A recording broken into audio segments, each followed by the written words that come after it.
नमस्कार, मैं हूं कनुप्रिया सत्तन और आप देख रहे हैं खबर 100 न्यूज।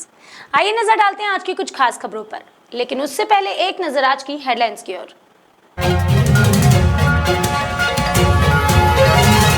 इंदौर में व्यापार संचालित करने की उठी मांग, रिटेल व्यापारियों की प्रशासन से मांग, जल्द ही व्यापार करने की दे इजाजत। मध्य प्रदेश में विश्व पर्यावरण दिवस पर अंकुर कार्यक्रम, सीएम शिवराज सिंह चौहान ने बताया पर्यावरण का महत्व, वृक्षारोपण कर दिया संदेश। और आईआईटी स्टूडेंट्स ने बनाया oxygen constructor, high flow oxygen constructor से 24 घंटे होगी सप्लाई ऑक्सीजन।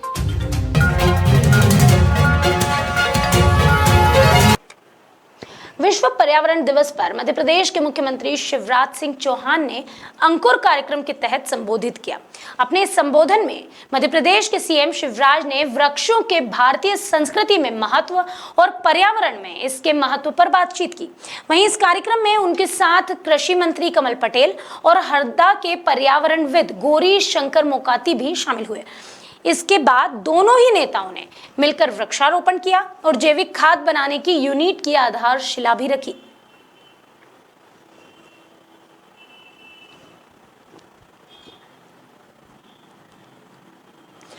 विश्व पर्यावरण दिवस पर चिकित्सा शिक्षा मंत्री विश्वास सारंग ने अपने ही घर पर पौधारोपण किया। इस मौके पर सारंग ने कहा कि यही संकल्प है कि हम इस पृथ्वी की रक्षा के लिए और आने वाली पीढ़ी की रक्षा के लिए पर्यावरण का संरक्षण करेंगे। सारंग ने कहा कि हम पर्वतों की परिक्रमा करते हैं, इसके पीछे का भाव यह है कि हमें पर्यावरण का संरक्षण करना चाहिए। यदि आगे आने वाली पीढ़ी के भविष्य का सही निर्धारण करना है तो निश्चित तौर पर हमें पर्यावरण को बचाना होगा और अपने जीवन को जीना होगा। पृथ्वी की रक्षा के लिए, इस जहां की रक्षा के लिए और आगे आने वाली पीढ़ी की रक्षा के लिए पर्यावरण का संरक्षण करेंगे। हमारे हिंदू विचार और हिंदू रीति रिवाज, हिंदू दर्शन यही कहता है कि हम सबके लिए सबसे महत्वपूर्ण है पर्यावरण, और इसीलिए हमारे हिंदू दर्शन में पेड़ पौधे, नदी, पर्वत, इन सब की हम पूजा करते हैं। इंदौर में कोविड-19 रिकवरी रेट का ग्राफ लगातार बढ़ता जा रहा है और ये वाकई में इंदौर के लिए एक बेहद ही राहत देने वाली खबर है, क्योंकि लगातार कोविड से परेशान रहने वाले शहर में अब रिकवरी रेट बढ़ने लगा है। ऐसे में व्यापारियों की व्यापार संचालित करने की मांग भी अब उठने लगी है। इसे लेकर थोक व्यापारियों के संगठनों ने जनप्रतिनिधियों सहित जिला प्रशासन के अधिकारियों के साथ साथ बैठक भी की थी। गौरतलब है कि इंदौर इस प्रदेश की आर्थिक राजधानी मानी जाती है, यानी कि मध्य प्रदेश की आर्थिक राजधानी मानी जाती है। अब ऐसे में यहाँ के ही व्यापार बंद हैं। इसके चलते थोक व्यापारियों के संगठनों ने जनप्रतिनिधियों सहित जिला प्रशासन के अधिकारियों के साथ एक बैठक की।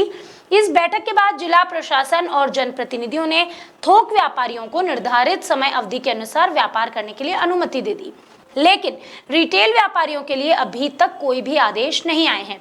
ऐसे में रिटेल व्यापारियों ने भी व्यापार करने की छूट की मांग की है।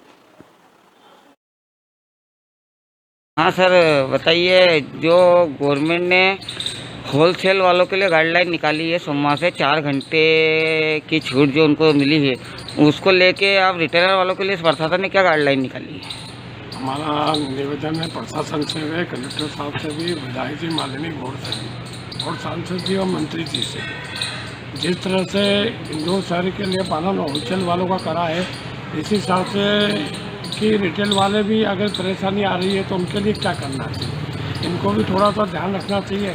समय का पालन के अनुसार में हम लोग चाहते हैं कि रिटेल वाला भी अगर कस्टमर आता है तो हमारा ये निवेदन है ग्राहकों को भी इस तरह से सुविधा देंगे कि भैया घर से अगर कस्टमर निकलता है तो 2 जने निकले, जिनको ज़रूरतमंद हो उन्हीं को निकले, तो थोड़ा सा क्या है हम लोगों को भी सहूलत मिल जाती, क्योंकि इंदौर की जनता में भी हम व्यापारी लोग बहुत परेशान हो चुके हैं और परेशानी इतनी हो गई है कि मैं आपको कुछ नहीं बता सकता।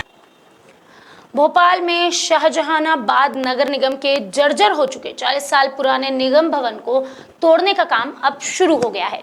बता दें कि नगर निगम यहां पर करीब 8 करोड़ रुपए की लागत से कमर्शियल और रेसिडेंशियल कॉम्प्लेक्स बना रहा है, लेकिन पिछले 30 सालों से यहां रह रहे निगम के 35 परिवार को शिफ्ट करने का निगम ने प्लान ही नहीं किया है। अब ऐसे में देखना यह होगा कि निगम इन सभी परिवारों के लिए आखिर क्या व्यवस्था करता है। मैं साजिद नूर कर्मचारी नेता हूँ। मेरा इतना निवेदन है कि हम इससे पहले भी इन लोगों को लेके गए थे पवन सिंह साहब के पास, तो उन्होंने कहा था नहीं उनके वो टूटेंगे नहीं जब तक कि वैकल्पिक व्यवस्था नहीं कर देंगे। नीचे के तोड़ेंगे गैरेज वगैरह, ऊपर नहीं हम हाथ लगाएंगे जब तक कि इंतजाम नहीं हो जाएगा। मेरा अभी फिर निवेदन है कमिश्नर महोदय से कि पहले इन लोगों को रहने की आप जगह कर दीजिए, उसके बाद जो है इनका मतलब ये है कि ये लोग हट जाएंगे।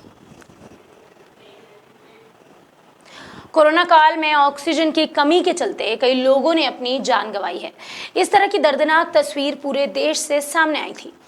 ऐसे में भोपाल के 6 IITians ने देश का पहला हाई फ्लो ऑक्सीजन कंस्ट्रक्टर तैयार किया है। अभी तक मार्केट में उपलब्ध ऑक्सीजन कंस्ट्रक्टर सिर्फ 5 से 10 लीटर ऑक्सीजन प्रति मिनट की सप्लाई कर सकते थे, लेकिन इन छात्रों ने जो कंस्ट्रक्टर बनाया है वो 15 लीटर प्रति मिनट ऑक्सीजन दे सकेगा। इतना ही नहीं, इस कंस्ट्रक्टर में खास लिक्विड कूलिंग सिस्टम भी लगाया गया है, जिससे यह 2 से 3 लोगों को 24 घंटे ऑक्सीजन सप्लाई कर सकता है।